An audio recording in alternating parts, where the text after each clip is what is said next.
In the 12th century BC, Ramses II was building up a powerful fighting force to protect Egypt and conquer new lands. To achieve this, he needed the most advanced weaponry available. One of the most highly developed weapons was the composite bow.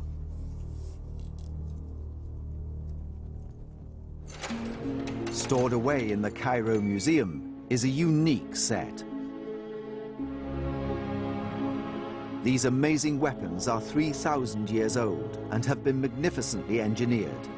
Bows and arrows had been used for centuries by the Egyptians, but invading enemies like the Hyksos brought new technology.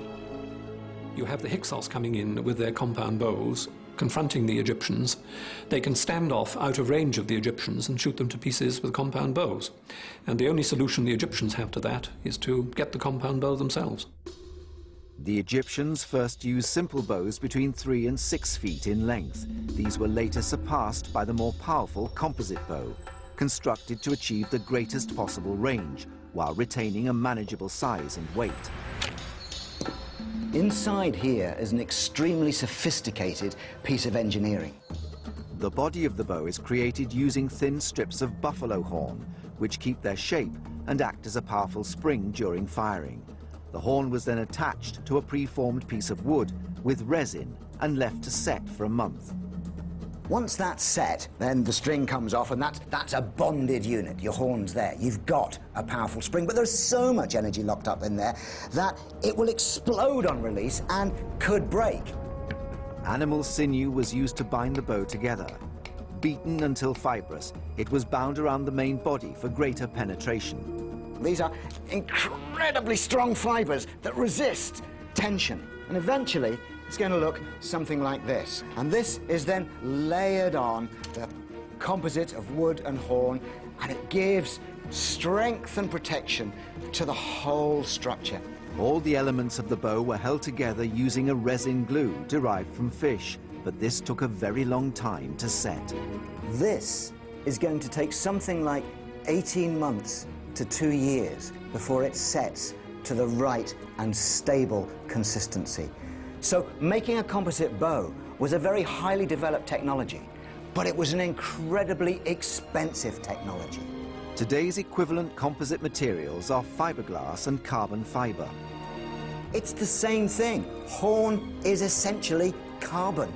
So when that's laminated with fiberglass, these are the materials that we go to space in and the other gizmos of our modern day society.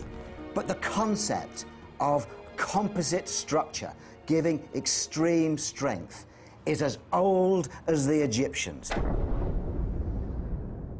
With a composite bow, you don't need to restring it just before the battle. You can actually carry the bow around ready strung for quite long periods. So the composite bow was a big leap ahead from that point of view and was absolutely essential to the new Egyptian armies of the New Kingdom.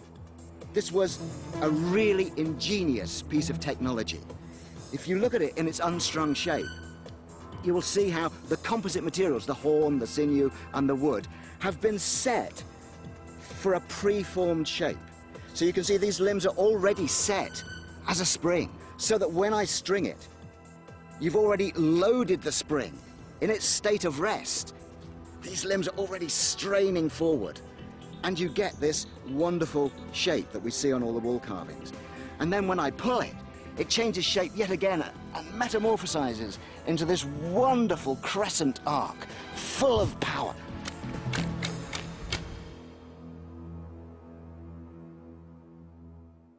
Taking 18 months to complete, the composite bow was considered a precious and revered weapon. These extremely ornate bows were found in the tomb of Tutankhamun and are some of the finest examples ever discovered. The composite bow was the most powerful ancient bow to exist. Its design was developed over thousands of years until it was perfect. But just how powerful was it?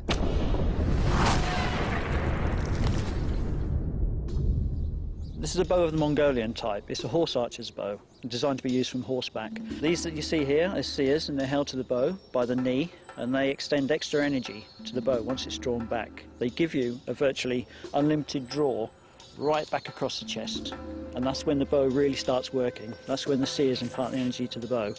This is a modern composite. It's a copy, and it's made with modern materials, which are quite good, but not as good as the original materials. They were made by craftsmen. They were very, very, very potent. I would say you're probably looking at something twice as powerful as what we use now. The speed of the arrow leaving the bow is incredibly fast. Only when we film at high speed and slow down the image can we see how effective and highly engineered this weapon really is.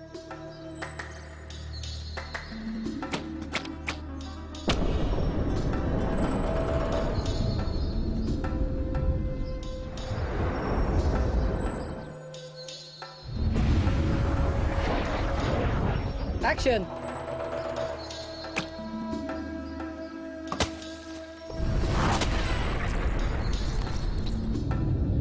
Yeah, you can already see the sears there, the slight sears starting to come in.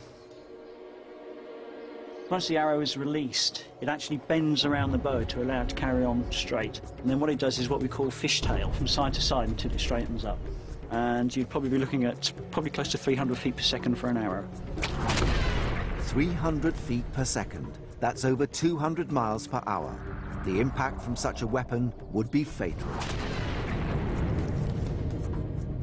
Ramses II had amassed a powerful arsenal of weaponry to challenge the Hittites at the Battle of Kadesh.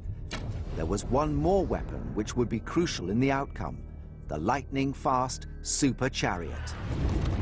Chariots became the most important piece of military equipment that a superpower could possess.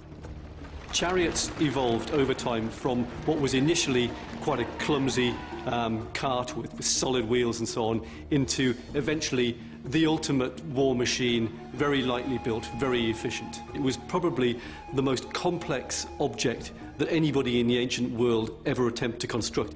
The warrior pharaohs of Egypt came into conflict with enemies who used fleets of chariots in battle, but only built up their own chariot corps through trade and seizure. Once they'd mastered the art of chariot building, the Egyptians developed their own vast fleets. Images on tombs show mass production of chariots being manufactured for battle. This was clearly a unique moment in history when, for the first time, the entire resources of a state were deployed to producing a chariot on what was essentially the first production line in history. Recent discoveries that were made at the site of Ramses' capital at Paramesses in the Delta have actually revealed a military-industrial complex, complete with workshops for manufacturing various types of weaponry, and even essentially a storehouse for chariots and parts of chariots. By the time of Ramses II, the Egyptians had not only adopted the chariot, they'd almost perfected it, fine-tuning it into the most superb machine of the ancient world. The Egyptian craftsmen took the chariots, and they're technically incredibly difficult things to make. The wheels, masterpieces of construction, but they made a light, fast chariot which was better than the enemy's chariots. Chariot expert Robert Herford has built replicas of both Egyptian and Hittite chariots. It's a light, manoeuvrable, nippy job. You can imagine it being very manoeuvrable in tight corners and useful thing around a crowded battle scene. Egyptian chariots consisted of a lightweight wooden circular cab with an open back, on top of an axle with two wheels of either 4 or 6 spokes. The wheels were meticulously assembled. This is the sort of thing that the ancient Egyptians were using. It's a bent wood rim. Outside that is a rawhide tyre. The spokes are actually braced by tyings of animal fibres round their roots here. And so that was the way it was done in the Bronze Age. The beauty of the Egyptian chariots was that they were strong but extremely lightweight and manoeuvrable. In contrast, the Hittite chariots were much heavier and more solid, good for charging through ranks, but much slower. Each had its merits. By positioning the axle further back, the Egyptians created a chariot which had a much sharper turning circle, allowing them to move quickly. Yet the Hittite chariot's heavy axle enabled them to carry a third man into battle.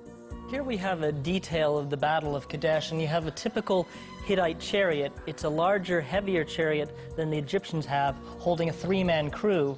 Also typical of the Hittites is this distinctive hourglass-shaped shield. You would have had a driver, a shield bearer, and an archer. The third man's role was to shield his fellow charioteers from enemy weapons. He was aboard to give protection to the archer, because when they were being attacked by other chariots, then it was a question of maneuvering, and the Egyptians would try and get alongside, usually along the right-hand side, where it's difficult for the archer to shoot across the driver, and they would come alongside and shoot at the chariots.